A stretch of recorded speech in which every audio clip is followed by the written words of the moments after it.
रामकृष्ण हरी मंडळी, जीवनात कधी असा क्षण येतो का जेव्हा सगळे मार्ग बंद झाल्यासारखे वाटतात. प्रयत्न खूप करतो पण यश मिळत नाही. जर तुमच्यासोबतही असं होत असेल तर आजची ही कथा शेवटपर्यंत नक्की ऐका. कारण आज आपण ऐकणार आहोत संकष्ट चतुर्थीची एक अशी अद्भुत कथा जी फक्त गोष्ट नाही तर श्रद्धेचा, विश्वासाचा आणि बापांच्या कृपेचा अनुभव आहे. मित्रांनो, खूप वर्षापूर्वी एका लहानशा शांत गावात एक गरीब ब्राह्मण राहत होता. त्याचं नाव होतं रामदास. रामदास खूप प्रामाणिक, धार्मिक आणि देवभक्त होता. तो रोज सकाळी लवकर उठायचा, स्नान करून देवाची पूजा करायचा, गणपती बाप्पाला फूल अर्पण करायचा. पण त्याच्या आयुष्यात एक मोठी समस्या होती.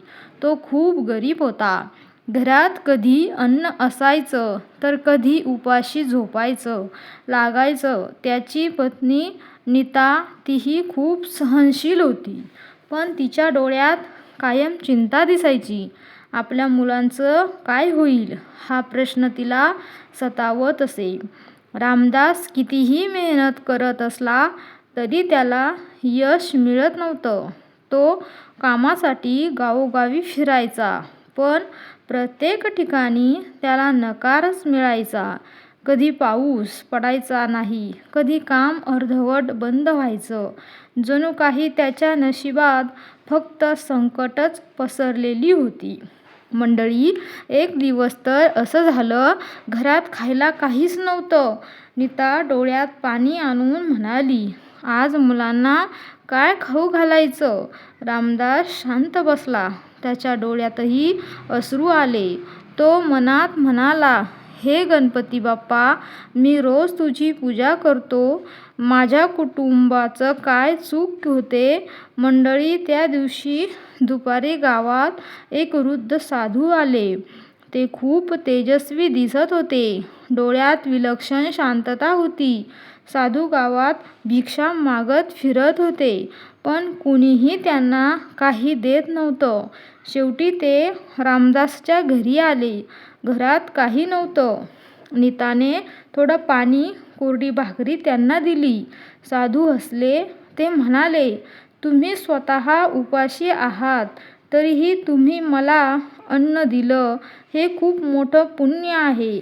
रामदास नम्रपणे म्हणाला, हे आमचं कर्तव्य आहे. मंडळी, साधू थोडा वेळ शांत बसले. मग त्यांनी रामदासकडे पाहिलं. मला तुझं दुःख दिसतंय, ते म्हणाले, पण त्यावर उपायही आहे. रामदास उत्सुकतेने म्हणाला, मी काहीही करायला तयार आहे. फक्त माझं कुटुंब सुखी व्हावं. साधू म्हणाले, तू संकष्ट चतुर्थीचं व्रत कर. पूर्ण श्रद्धेने आणि मनापासून गणपती बाप्पाची पूजा कर आणि बाप्पांवर पूर्ण विश्वास ठेव. मंडळी, पुढच्या संकष्टीला चतुर्थीच्या दिवशी रामदासने व्रत सुरू केले. तो सकाळपासून उपाशी राहिला. पाणीही फारसं घेतलं नाही. त्याने घर साफ केलं, गणपतीची मूर्ती ठेवली, मनोभावे फुलं अर्पण केली आणि दिवा लावला. तो पूर्ण दिवस गणपती बाप्पा मोरया म्हणत राहिला. संध्याकाळ झाली. चंद्र उगवण्याची वेळ झाली. तो आकाशाकडे पाहत होता. मंडळी, रामदासला चंद्र दिसला. रामदासने हात जोडले, डोळे मिटले. तो म्हणाला, हे बाप्पा, माझ्या आयुष्यात खूप अडचणी येत आहेत, पण आज मी तुझ्यावर पूर्ण विश्वास ठेवतो. माझ्या कुटुंबाला सुख दे. माझ्या मुलाचं भविष्य सुरक्षित कर. त्याच्या डोळ्यातून अश्रू वाहत होते. मंडळी, त्या दिवसानंतर हळूहळू बदल दिसायला लागला. दुसऱ्या दिवशी गावातल्या एका श्रीमंत माणसाने त्याला काम दिलं. पहिल्यांदाच त्याला योग्य मेहनताना मिळाला. घरात अन्न आलं. नीता आनंदाने म्हणाली, हे बघा, बापाने आपली ऐकली. मंडळी, काही दिवसातच ते काम वाढायला लागलं. लोक त्याच्यावर विश्वास ठेवू लागले. त्याला सतत काम मिळू लागलं. घरात सुख, शांती आणि मुलं हसू लागली. नीता आनंदाने घर सांभाळू लागली. मंडळी, गावातील लोक आश्चर्यचकित झाले. हा तोच रामदास का? इतका बदल कसा झाला? लोक त्याच्याकडे जाऊन विचारू लागले. रामदास हसून म्हणायचा, हे माझं नाही, हे सगळं गणपती बाप्पांची कृपा आहे. मंडळी, तो प्रत्येकाला सांगायचा, संकष्ट चतुर्थीचं व्रत करा आणि बाप्पांवर विश्वास ठेवा. बाप्पा कधीच आपल्या भक्तांना निराश करत नाही. मित्रांनो, ही कथा आपल्याला एक गोष्ट शिकवते की संकष्ट चतुर्थी कितीही मोठी असली, संकट कितीही मोठं असलं, तर आपला विश्वास खरा असेल तर देव आपल्याला नक्की मदत करतो. संकष्ट चतुर्थी ही फक्त एक तिथी नाही, तर ती श्रद्धेची परीक्षा आहे. मंडळी, आता मी तुम्हाला या चतुर्थीला गुपचूप एक गोष्ट करायला सांगणार आहे, जी तुम्ही अगदी श्रद्धेने करावी, जी फार कमी लोकांना माहीत आहे. ही गोष्ट जर तुम्ही संकष्ट चतुर्थीच्या दिवशी गुपचूप केली तर गणपती बाप्पा तुमच्या मनातील इच्छा नक्की पूर्ण करतात. चला तर मग जाणून घेऊया. एका शांत बसा. तुमच्या समोर गणपती बाप्पांचा फोटो किंवा मूर्ती ठेवा. एक छोटासा दिवा लावा.